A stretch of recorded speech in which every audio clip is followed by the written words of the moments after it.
Hello everyone. केम छो अहमदाबाद गांधीनगर मजामा। अच्छा, आप में से ऐसे कितने लोग हैं जिनको बचपन से क्लैरिटी थी कि 10th के बाद कौन सा सब्जेक्ट लेना है, क्या बनना है, इंजीनियर बनना है, डॉक्टर बनना है, फाइनेंस में जाना है, या फिर किसको इतनी क्लैरिटी है कॉलेज के बाद क्या करना है अपने करियर को लेकर? Can I get a raise of hands? A very few people, right? So today I am going to talk about a topic that is very crucial for everyone's life, especially students. Choosing the career and cracking interviews. On 13th September 2021, I became CA with All India rank 1 at the age of 19. Now you would be... Thank you. Now you would be thinking what an amazing moment it would have been. Yes, it was. My entire life changed in a second. So I am among those kids who were having a great clarity in her life that I want to become CA since I was in 7th standard. But the moment I became CA, I was figuring out what next, what to do now, what are the career options that I can look for. And with this All India rank 1 came the pressure of choosing the right career path, cracking every single interview that I would give. And there was a different kind of pressure to prove my capability that I truly deserve this rank. Every fresher has this pressure and I understand that. But when you get such a good rank, or when you are being portrayed as someone who is among the top candidates, then it's a different pressure. On 16th September, right after 3 days of my result, I gave my first interview after becoming CA in the domain of investment banking. And I was rejected.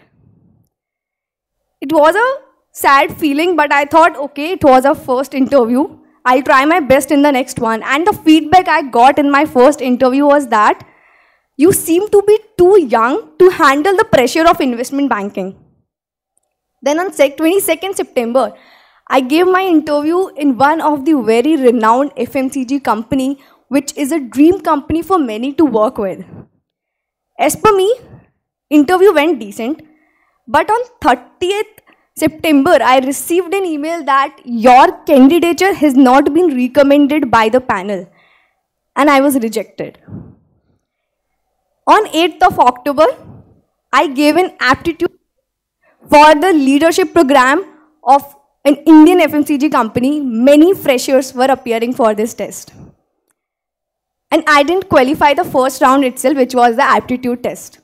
And I was saying it to myself, oh my God, who gets rejected in the aptitude test? It didn't end here. On 20th October, I was interviewed by Bain & Company, which is a big 3 top management consulting firm across the world. And I didn't get a call after the first round itself. Those who were selected, they went through 3 different set of interviews, but I didn't get a call after the first one. The feedback I got was that you need to improve your structuring skills. And I was shattered. I was broken. I was dejected.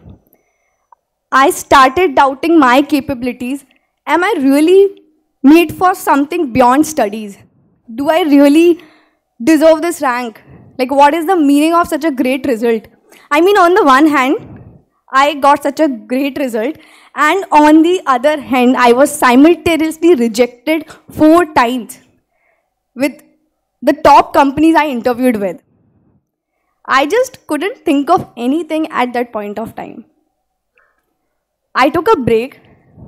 For 1 week, I was just thinking, should I really give any more interviews or not? And BCG interview was scheduled right after 1 month on 19th of November. Firstly, I decided that I won't give any more interviews because I don't have that courage to again bear the pain of getting rejected or being dejected. But then I thought, if I don't give this interview, maybe 2-3 years down the line, I would think, I wish I could have given this interview and maybe I would have been working at BCG. And it has been my principle so far that I don't want any regrets in my life. So with that courage, but this time with no fear of failure, with no expectations, I started preparing for my management consulting interview, and I gave my interview on 19th of November. At 7:30 p.m., I got to know that I have been selected, and it was a very happy moment. When you achieve something after failures, the value, the happiness that you get is just different. And I think that if I would have gotten into BCG in one go, then maybe I would not have been the happiest as I was at that point of time. I think when I became CA, I was just following what everyone was doing. I mean, someone said you should give investment banking interview. Someone said you should try into management consulting. Someone said you should look for private equity. These are all the top profiles. I was not having any idea, and also at that point of time, my home was filled with media people. I didn't have time to research on my own. So I just submitted my resume basis whatever advice I got. And I feel that it was more like a guesswork.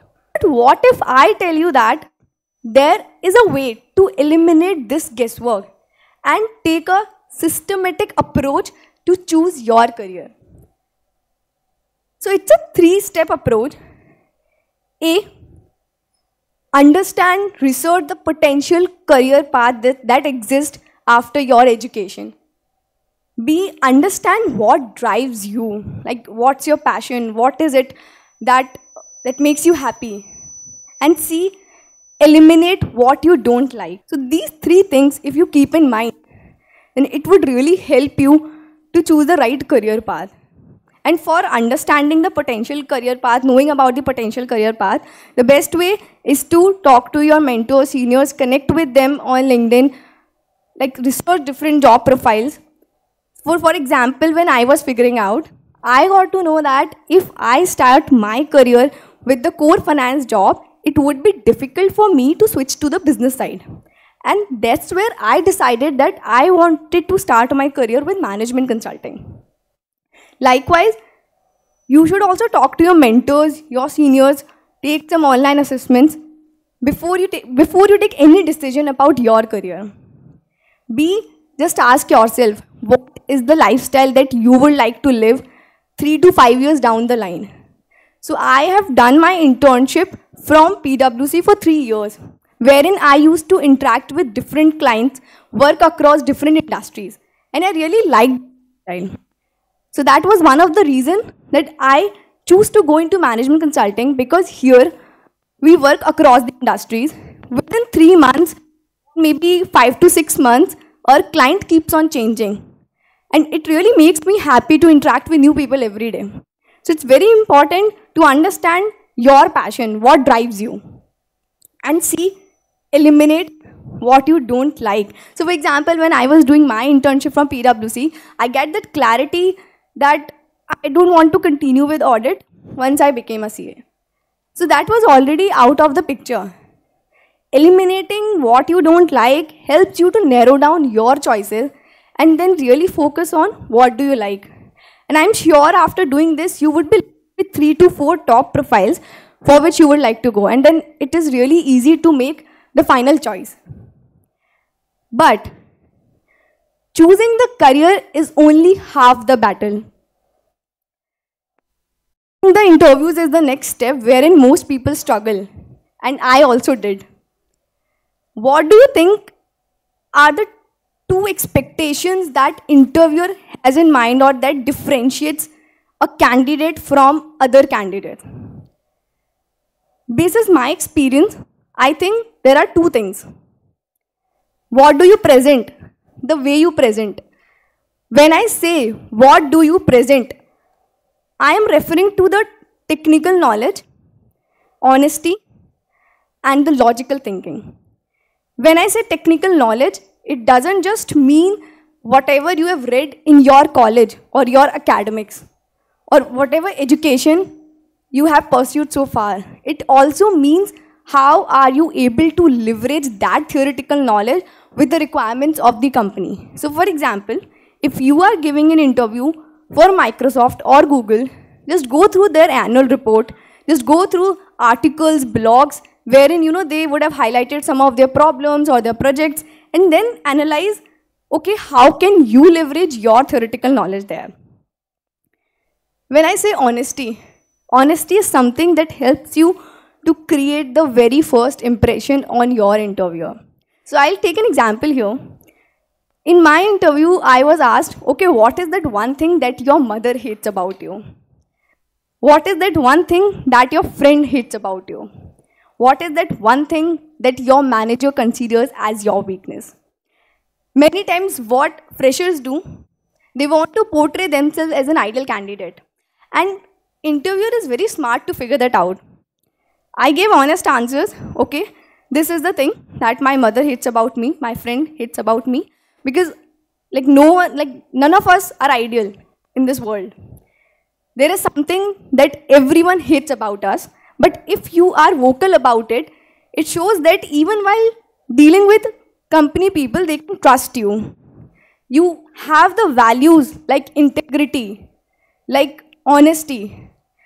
And once you are able to build that connection with your interviewer, then whatever you say in the upcoming part of the interview, it would complement that. I'm not saying that if you say wrong things or if you don't get it right, then also it would support you. But honesty is something that helps you to build that connect. I was asked a question. There is a 5x5 Rubik cube. You dipped it in the blue color. You took it out, you started breaking the cube.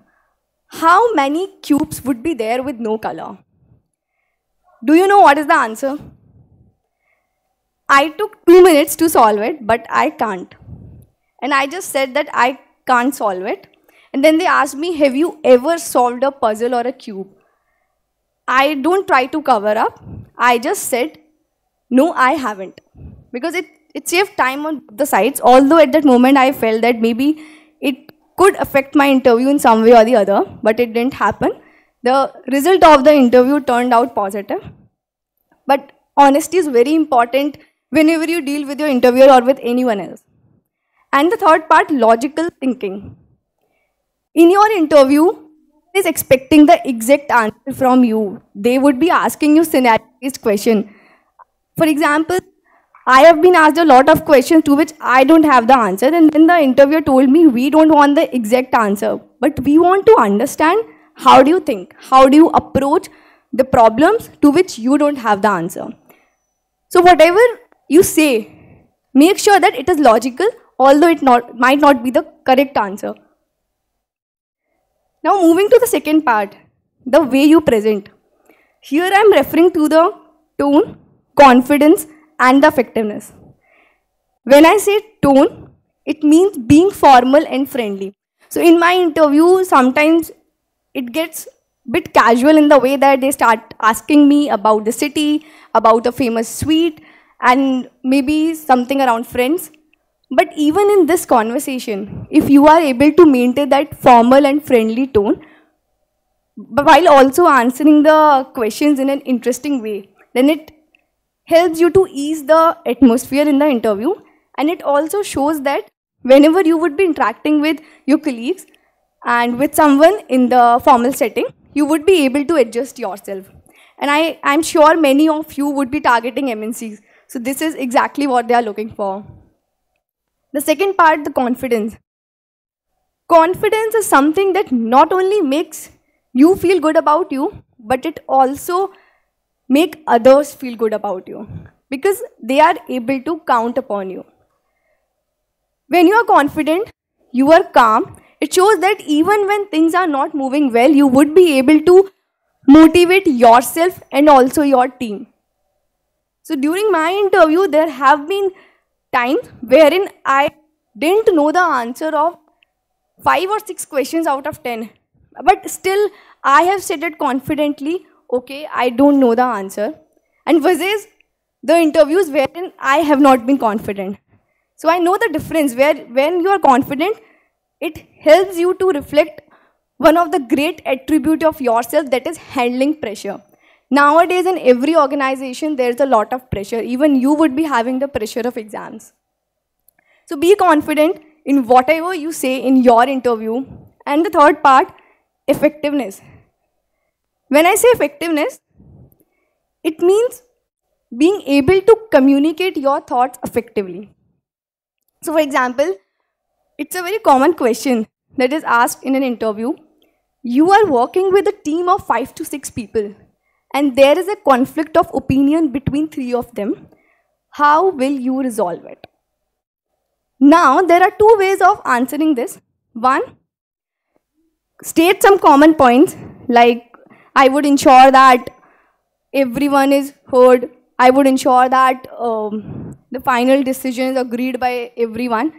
And the second way is to demonstrate it with an example. So what I used to do, I used to give an example from my experience at PwC, or maybe some extracurricular experience wherein I have been part of the situations and how I approached it. It helps interviewer to imagine you solving that problem in the real life. And even while interacting with clients, basis whatever I have seen till now, the storytelling, the art of storytelling is very effective. If you are able to communicate what you are trying to say, then 70 or 80% work is done. But one thing that I would like to share, if I compare myself in the interviews wherein I have been rejected versus the interviews wherein I have been selected, the difference was that I was not nervous, I was not anxious, I was having no fear of losing in the interviews wherein I made it. And that nervous anxiousness comes from the factor that you are afraid of failure. If you are able to overcome your fear of losing and adopt the positive attitude, you will be able to discover the real you. And interviewer or any other person in this world is there to know the real you, not the imitated copy of anyone else. So be you in whatever you say. See, all the life is an experiment. There is no right or wrong that works for everyone. One career path might work for you, but the same might not work for the other set of audience. So know yourself, what really works for you. I am sure you all would have been to an event, like this is also an event. And when you register for an event, there are some terms and conditions, like bring your ID card or be on time, etc. So I believe that life is an event with an amazing agenda for all of us. But the only terms and condition is you go without fear. So let go all the fears and the world is yours. Thank you.